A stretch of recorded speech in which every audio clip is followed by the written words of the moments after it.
Welcome to acting talk, मतलब acting के बारे में बातें। We started this institute called creating character. एक सर्टेन कद काठी लुक का ही होगा तो वो आपको प्रोटैगनिस्ट या हीरो, तो उसमें से हर फ्रंटियर मेल में हीरो निकलते थे। ये बड़े नॉर्मल लोग मेन कैरेक्टर्स करने लगे। यार ये हीरो है, ये विलन बनेगा, ये हीरोइन मटेरियल है, सहेली बन सकती है, हीरो की बहन बन सकती है। जब एक्टर लाइव परफॉर्मेंस करता है तो उसकी तैयारी बहुत पुख्ता होनी चाहिए। तो वो 1 2 3 ऑडिशन में नहीं होता है, उसको कम से कम 35 40 50 ऑडिशन तैयार करने पड़ते हैं। एक्टर या तो इम्प्रूव हो रहा है या खराब हो रहा है। ये सिलेबस खत्म हुआ है एसोसिएशन में।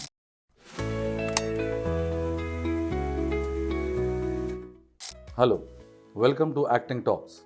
हाय, this is Rupesh Thapliyal. I am Samar Jay Singh. Acting talks मतलब एक्टिंग के बारे में बातें, वो बातें जो एक एक्टिंग एस्पिरेंट्स के लिए ज़रूरी हैं, वो दिशा निर्देश, वो ज्ञान, वो एक्सपीरियंसेस, वो इंसाइट जो एक एक्टिंग एस्पिरेंट के लिए ज़रूरी है, जो सेल्फ ट्रेनिंग करना चाहता है, जो खुद को घर बैठे एक्टिंग के बारे में अवगत कराना चाहता है। उन तमाम पहलुओं को लेकर हम शुरू करने जा रहे हैं ये एक सीरीज़, जिसका नाम है एक्टिंग। इसमें बेसिकली अगर आपने डिसाइड कर लिया कि आप एक्टिंग में करियर बनाना चाहते हैं तो इस सीरीज़ में वो सारा कंटेंट होगा कि किस तरह से आप स्टेप बाय स्टेप फॉलो करें। और जब आप मुंबई आने की तैयारी कर लें या किसी एक्टिंग स्कूल को ज्वाइन करना या फॉर्मल ट्रेनिंग के लिए आप जाना चाहते हैं, उसके पहले ये आपका फाउंडेशन स्ट्रांग हो जाएगा इससे। इस सीरीज़ के शुरू करने से पहले हम दोनों का एक परिचय, एक इंट्रोडक्शन। मेरा नाम, जैसे मैंने बताया, रुपेश थपलियाल। मैं 1996 से एक्टर्स की ट्रेनिंग में इन्वॉल्व हूँ। तमाम अलग अलग जगहों पर मैंने एक्टिंग स्टूडेंट्स को, एक्टिंग एस्पिरेंट्स को सिखाया है। अलग अलग इंस्टीट्यूट्स में, अलग अलग कॉलेजेस में सिखाया है, जिसमें पूना का फिल्म इंस्टीट्यूट भी है, FTII। और हम दोनों ही मिलके पिछले 18 सालों से, 2005 से 2005 से we started this institute called creating characters, जहाँ पर हम पिछले 18 साल से एक्टर्स को सिखा रहे हैं। इसके अलावा मेरा थिएटर से काफ़ी वास्ता रहा है। मैंने थिएटर में काम किया है बतौर अभिनेता, बतौर निर्देशक। मैं लिखता भी हूँ, मैंने लिखा है कुछ फिल्मों के लिए। I have acted in television shows till 2005। उसके बाद कपल ऑफ फिल्म्स मैंने की हैं। इसके अलावा जो मेरा एक्सटेंसिव जो तजुर्बा रहा है वो एक्टर्स के साथ काम करना और उनको ट्रेन करना रहा है, जिसको लगभग आज 27-28 साल हो चुके हैं। मैंने एक्टिंग की ट्रेनिंग शुरू की थी 1993 में, और जैसे रुपेश सर ने बताया 2005 में हमने अपना क्रिएटिंग कैरेक्टर शुरू किया। हम लोगों ने काफ़ी काम FTI में किया। 2005 से 2010 तक हम लगातार FTI में सिखाते रहे। किशोर नमित कपूर जी के यहाँ हमने वहाँ भी काम किया 10 साल। बतौर एक्टर मैंने टेलीविज़न में काफ़ी काम किया, मैथोलॉजिकल्स किए। एक ओम नमः शिवाय सीरियल था, उसमें आपने शायद मुझे देखा होगा। फिल्में की मैंने, गदर, एक प्रेम कथा, हीरोपंती और पृथ्वीराज, ऐसी कई फिल्में हैं। और 2005 में हमने क्रिएटिंग कैरेक्टर्स की शुरुआत की थी। उसकी कुछ वजह रही, क्योंकि जब हम अलग अलग इंस्टीट्यूट्स में सिखा रहे थे तो हमें ऐसा लगा कि जो दौर बदल रहा है फिल्मों के कंटेंट को लेके और अभिनय को लेके, उस पर जो एक्टिंग इंस्टीट्यूट्स हैं उसके लिहाज से अपनी ट्रेनिंग में कोई परिवर्तन नहीं ला रहे। वो हुआ ये था कि जो सिनेमा 2000 के बाद, यानी 2000 के दशक के बाद से हमारी स्टोरी टेलिंग में एक बड़ा रेडिकल बदलाव आया था, जहाँ पर ज़्यादा फिल्में स्लाइस ऑफ लाइफ होनी शुरू हो गई थी। रियलिज्म ज़्यादा आ रहा था सिनेमा पे। किरदार लार्जर देन लाइफ के बजाय बड़े ऐसे हो रहे थे जिनसे लोग रिलेट कर सकें, जिनसे कनेक्ट कर सकें। तो ये जो नैरेटिव में चेंज आया, इसने डिमांड पैदा करी कि कहीं ना कहीं उसकी जो तैयारी है अभिनेताओं की, उसमें भी एक परिवर्तन आना चाहिए। और ये हमारे अपने इंडिविजुअल तजुर्बे के साथ साथ हमारी जो अपनी इंसाइट्स और हमारे जो अपना प्रोसेस डेवलप हो रहा था, उसको हम लागू करना चाहते थे, उसको टेस्ट करना चाहते थे। और इत्तेफाक से, लाइक वी सेड, कि फिल्म इंस्टीट्यूट पूना में लगभग 27-28 साल के बाद एक्टिंग कोर्स रिवाइव हुआ था। 2005 में एक्टिंग कोर्स रिवाइव हुआ था। And incidentally we got an offer to be there, to come over there, to train students over there. और वहाँ हम गए, और ये हुआ कि जो हमारी तमाम अपनी जो ग्रोथ थी या जो भी हमारे इंसाइट्स थे, उसको अप्लाई करने का हमें मौका मिला।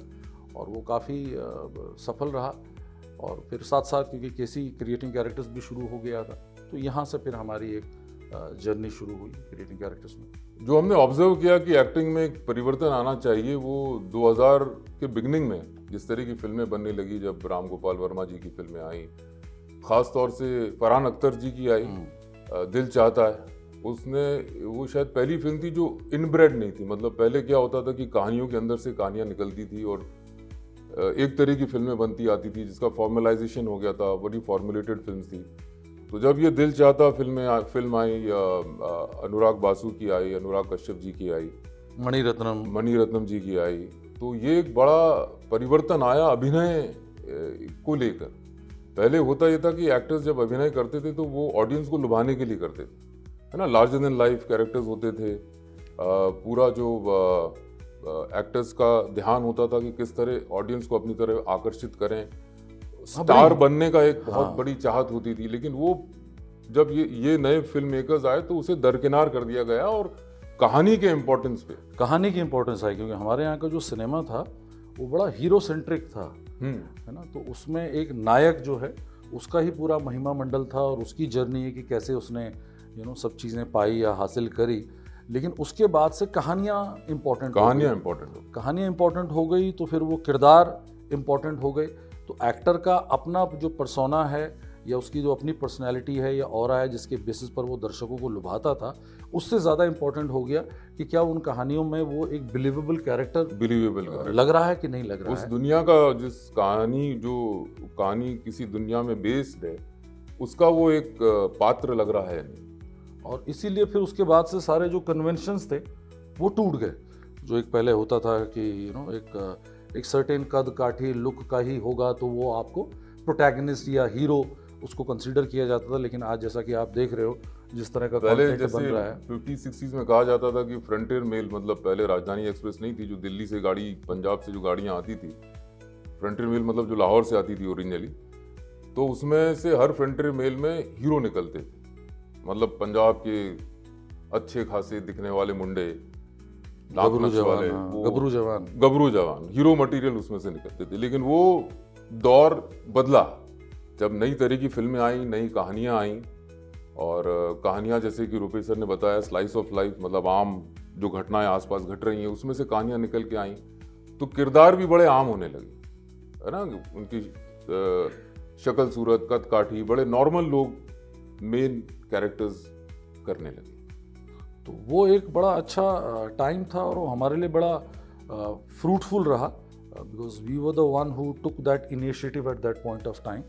क्योंकि या तो थिएटर कर रहे थे लोग, तो वहाँ पर क्लासिक्स की बात हो रही थी जिसकी अपनी एक इम्पोर्टेंस है ट्रेनिंग के लिहाज से, बट देन ये जो चेंज आया सिनेमा में उसको लेके फिर जो हमारी इनसाइट्स हो रही थी हमने उस पर काम करना शुरू किया, एंड दैट्स हाउ 2005 में क्रिएटिंग कैरेक्टर शुरू हुआ। उसके पहले ये होता था कि एक्टर्स को देखा जाता था कि यार ये हीरो है, ये विलन बनेगा, ये हीरोइन मटेरियल है, ये हीरोइन मटेरियल नहीं है, ये हीरोइन की सहेली बन सकती है, हीरो की बहन बन सकती है।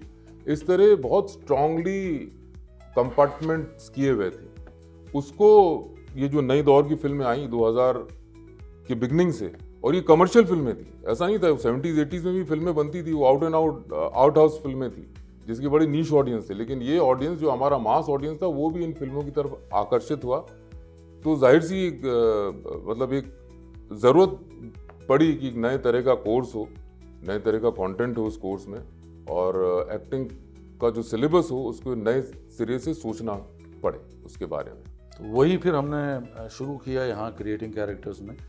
आज ये जहाँ इंस्टीट्यूट में बैठ के हम लोग बात कर रहे हैं, ये हमारा एक 5000 स्क्वायर फीट का एक एरिया है जिसमें 5 फ्लोर्स हैं, जिसमें एक ऑडिटोरियम है जहाँ पर एक्टर्स लाइव परफॉर्मेंस करते हैं। अपने 6 महीने का हमारा कोर्स होता है, उसमें वो लाइव परफॉर्मेंसेस करते हैं, क्योंकि लाइव परफॉर्मेंस जब आप करते हो तो आपका जो स्टेज फ्राइट है, जो आपका डर है, और एक एक्टर के साथ ऑडियंस के साथ आप कैसे संवाद करते हो, कम्युनियन आपका बनता है कि वो उसकी प्रेजेंस भी रहती है लेकिन आप अनअफेक्टेड भी रहते हो, तो उस लिहाज से लाइव परफॉर्मेंसेस होती हैं। Then we have a shooting floor also, जहाँ पर उनके कैमरा प्रैक्टिकल्स होते हैं। We have a library, we have a cafeteria, so एक पूरा उस तरह का इंफ्रास्ट्रक्चर जहाँ पर एक्टर को अपने आप को खुद को नर्चर करने का एक सही माहौल और एक सही पेस मिले, इसको हम कर पाए।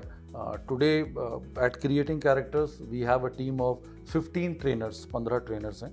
हालांकि कोर्स का जो काफ़ी हिस्सा है, जो मेजर पोर्शन है, वो हम दोनों ही लेते हैं, but then we have supporting faculty जो अपने अपने फील्ड में एक्सपर्ट्स हैं। We have a teacher from head of the department, theatre department at Mumbai University. We have teachers from FTII, we have teachers from National School of Drama. इसके साथ साथ 6 अलग अलग तरह के डिसिप्लिन्स यहाँ पे सिखाए जाते हैं। फिजिकल डिसिप्लिन की मैं बात कर रहा हूँ, जैसे छाऊ है, कलरी है, ताइची है, योगा है, कंटेम्प्रेरी डांस है, मार्शल आर्ट्स है। तो इस तरह से बड़ी एक एक्सटेंसिव ट्रेनिंग है हमारी यहाँ पे 6 महीने की, जो इसी लिहाज से है कि एक्टर पूरी तरह इस क्राफ्ट को समझ पाए और कैसे उन बिलीवेबल किरदारों को निभाना है, इस पूरे प्रोसेस की अंडरस्टैंडिंग उसे हो पाए।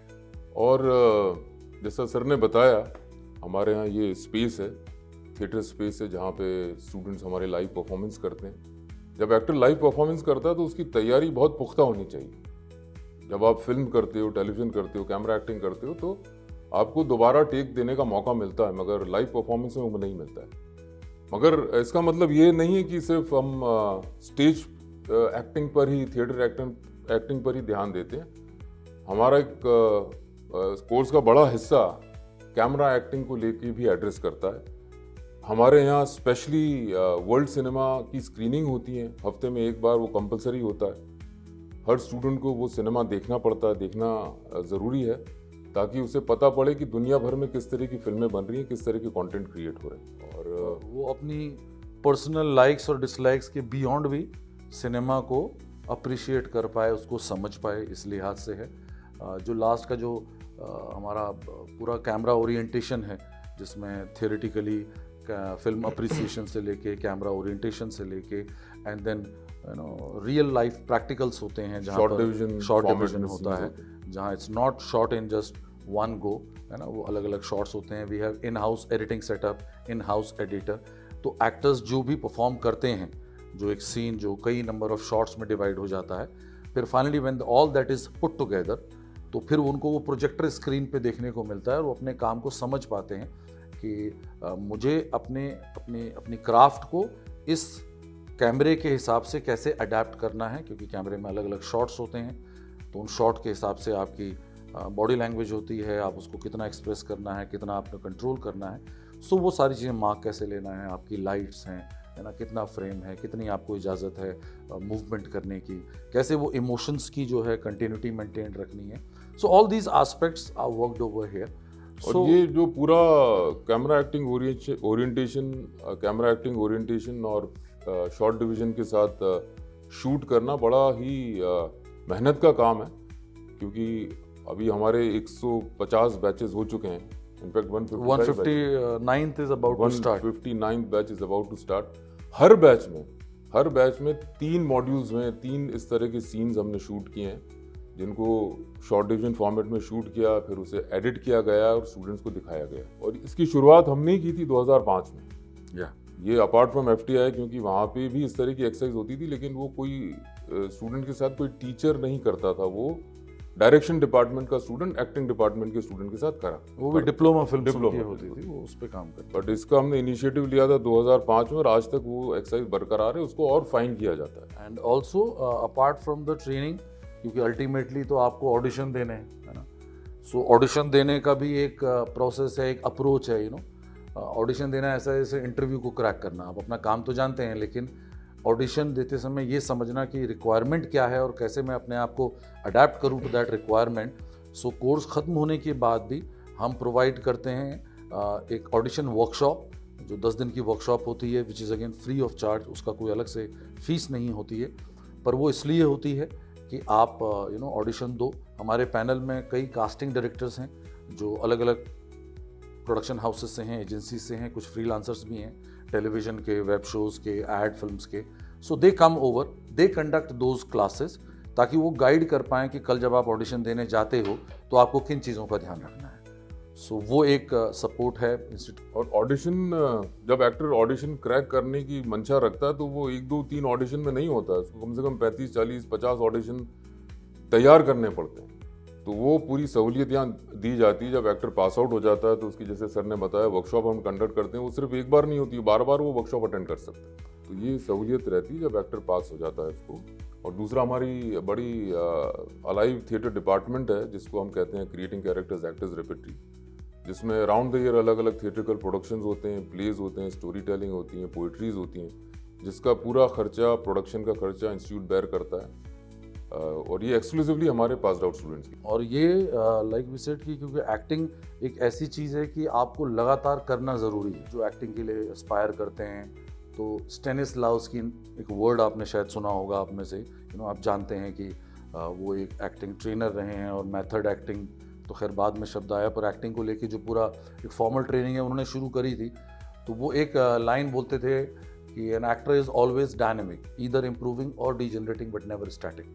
मतलब एक एक्टर या तो इम्प्रूव हो रहा है या ख़राब हो रहा है, लेकिन वो कभी भी ये उम्मीद ना करे कि जिस भी लेवल तक वो है वो वहीं पे मेंटेन रहेगा। उसका अर्थ ये है कि एक एक्टर को अपनी एफिशिएंसी को मेंटेन रखने के लिए लगातार अपने ऊपर काम करना ज़रूरी है। और उसके लिए थिएटर एक बहुत अच्छा मीडियम है, जो अगेन हम अपने स्टूडेंट्स को प्रोवाइड कर आते हैं कोर्स ख़त्म होने के बाद, कि तुम दिन में दो ऑडिशंस लोगों से मिलो, नेटवर्किंग करो, फाइंड आउट कहाँ कहाँ काम चल रहा है। बट दिन का 2.5 घंटा 3 घंटा निकालो, come here, we provide them the space, we provide them the director, we provide them the production cost, production properties, everything.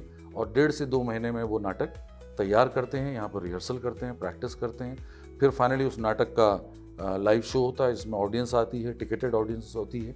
वो टिकट का जो पैसा है वो एक्टर्स में ही डिस्ट्रीब्यूट किया जाता है, जो शायद बहुत ज़्यादा नहीं होता है, बट वो एक एनकरेजमेंट होता है इंस्टीट्यूट की तरफ से कि आप लगातार काम कर रहे हो। तो वो एक सपोर्ट है, it doesn't and with the syllabus और विद द ट्रेनिंग। इंस्टीट्यूट आपके साथ बाद में भी रहता है। इसके साथ हमने ये देखा है कि एक एक्टर जब बाहर जाता है तो बड़ा डिमोरलाइज होता है, क्योंकि 1000 लोग 1000 बातें करते हैं, तो वहाँ पर उसको एक मेंटरिंग की ज़रूरत होती है। एक्टर का बहुत सेंसिटिव होता है, एक्टर आर्टिस्ट है, बहुत सेंसिटिव होता है। जब वो बाहर जाता है, रिजेक्शन फेस करता है, ऑडिशंस देता है महीनों तक, और उसको काम नहीं मिलता है, और कोई उसको ये भी नहीं बताता किस वजह से काम नहीं मिल रहा है, तो उस समय उसको बहुत सपोर्ट की ज़रूरत पड़ती है। सेल्फ डाउट्स आते हैं, तो वो स्टूडेंट्स हमारे पास आते हैं और फिर हम उनसे बात करते हैं, उनकी काउंसलिंग करते हैं कि क्या दिक्कत आ रही है, और उनका हौसला बढ़ाया जाता है। वो लगातार support after the course, as long as you want to pursue your career in acting, यहाँ से लगातार वो सपोर्ट मिलता रहता है, आपकी क्राफ्ट को लेके, आपके मोराल को लेके, ताकि आप हताश ना हो। हर लिहाज से हम चाहते हैं कि हमारा एक्टर कामयाब हो, उसे पूरी तरह से हम सपोर्ट करते हैं आफ्टर द कोर्स। और ये भी होता है कई बार कि एक्टर को कोई ऑडिशन की स्क्रिप्ट मिली है और उसको चाहिए सर कि मुझे थोड़ा सा हेल्प कर दो, गाइड कर दो, तैयार करवा दो, तो वी से कि कम ओवर, हम तैयार करवाएंगे। दैट्स द होल पॉइंट, जो अभी जैसे सर ने कहा कि हमारे कोर्स के लास्ट दिन हमारी लाइन ही यही होती है कि सिलेबस ख़त्म हुआ है, एसोसिएशन नहीं। तो इसीलिए आप हमारे यहाँ अगर आएंगे तो देखेंगे कि वो तमाम एक्टर्स जो फील्ड में काम भी कर रहे हैं, टेलीविज़न शोज़ कर रहे हैं, शूट कर रहे हैं, और उनको काम करते करते 3 साल 4 साल 5 साल हो गया है, वो लगातार टच में रहते हैं। और कभी कभी एक्टिंग को लेके फिर जो डाउट्स क्रॉप अप होते हैं उनके दिमाग में, तो तुरंत वो they feel free without any किसी बिना हेजिटेशन के, बिना झिझक के, सर मिलना है, आपसे बात करनी है, फिर आते हैं अपने डाउट लेके और हमसे बात करते हैं। बिकॉज ये सारी चीज़ें, मतलब acting is not just about imparting just a knowledge, इसलिए हम कहते हैं कि एक्टिंग की ट्रेनिंग होती है कि एक ट्रेनर आपके साथ लगातार रहता है, जो आपको उस प्रोसेस से गुजारता भी है, लेकिन साथ में खड़ा भी रहता है और देखता है कि कहाँ पर आप लड़खड़ा तो नहीं रहे हैं, कई जब तक आप पैरों पे खड़े ना हो जाए। So that's how we been doing for last 18 years. अगर हम क्रिएटिंग कैरेक्टर्स की बात करें तो लगभग 2000 से ज़्यादा स्टूडेंट्स अब तक यहाँ से पास आउट हो चुके हैं, जिसमें बहुत सारे स्टूडेंट्स की तादाद है जो काम कर रहे हैं, प्रोफेशनली काम कर रहे हैं, जिनके बारे में अगर आप चेकआउट करना चाहें तो डिस्क्रिप्शन में हमारी वेबसाइट का लिंक है, इंस्टाग्राम अकाउंट का लिंक है, फेसबुक का है। तो अगर आप वेबसाइट भी आप विज़िट करते हैं तो you will see a long list of alumni जो काम कर रहे हैं एंड उसमें बहुत सारे ऐसे हैं जो किसी बैकग्राउंड से नहीं हैं, ज़्यादातर ऐसे हैं जो किसी बैकग्राउंड से नहीं हैं, जो अलग अलग शहरों से आए हैं। On their own they have found a place for themselves in this tough world of Mumbai. And इस बात के लिए हम उनकी इस जर्नी में हमारा भी एक छोटा सा कंट्रीब्यूशन है। ये बात बड़ी सेटिस्फाइंग है, ये बात बड़ा हमको प्राउड फील कराती है। यही रीज़न है कि after doing it for almost 19 years now, तो हमें ये ज़रूरत महसूस हुई, क्योंकि बहुत बार स्टूडेंट्स आते हैं और पूछते हैं कि सर मैं जहाँ रहता हूँ वहाँ पर इस तरह की कोई सुविधा नहीं है, कोई थिएटर नहीं है, या कोई फॉर्मल इंस्टीट्यूट नहीं है, या मेरी फाइनेंशियली ऐसी स्थिति नहीं है कि मैं मुंबई आ सकूं। हाँ सर, तो यही है कि इस वजह से हमने ये एक्टिंग टॉक्स नाम का कंटेंट क्रिएट करना शुरू किया है, ताकि आप अपने शहर में, अपने कस्बे में, अपने गांव में बैठे, अपने घर पर बैठे एक्टिंग की उन बारीकियों को समझ पाएं, उनका रियाज कर पाएं, उस पर लगातार अपने ऊपर काम कर पाएं, और जब आप घर वालों से परमिशन लेके एक्टिंग फॉर्मली सीखना चाहते हो तब आप किसी एक्टिंग स्कूल को ज्वाइन करें। और इसमें एक्चुअली दो चीज़ें हैं, जैसा एक तो सर ने कहा कि वो लोग जो आ नहीं सकते, जो शायद अफोर्ड नहीं कर सकते, या जिनके और अदर सर्कमस्टांसेस हैं कि घर नहीं छोड़ सकते, तो वो खुद पे कैसे काम करें। तो ये हम एक्टिंग टॉक्स नाम से एक 10 एपिसोड्स की सीरीज़ शुरू कर रहे हैं, जिसमें हर एपिसोड में हम एक पर्टिकुलर टॉपिक या लेसन उठाएंगे और उस पर हम इलैबोरेट करेंगे, समझाएंगे कि कैसे खुद पे एक एक्टर उस एपिसोड में बताई हुई चीज़ों की हेल्प से अपने ऊपर काम कर सकता है, खुद को इम्प्रूव कर सकता है, राइट। एक तो ये है। दूसरा ये है कि जैसा सर ने कहा कि कुछ एक्टर्स ऐसे होते हैं जो आएंगे लेकिन शायद अभी नहीं आएंगे, वो थोड़े टाइम बाद आएंगे, और क्योंकि उनकी परिस्थितियां या पढ़ाई या एज के हिसाब से they want to complete their education, तो उनसे हमारी ये गुजारिश है, उनको ये सलाह है कि आने से पहले अगर आप अपना प्रिपरेटरी वर्क, यानी आपकी फाउंडेशन अगर आप वो तैयार करके आते हो, तो शायद यहाँ आने के बाद आपका कन्फ्यूजन कम होगा, आपका टाइम कम खराब होगा। तो ये जो हमारी सीरीज़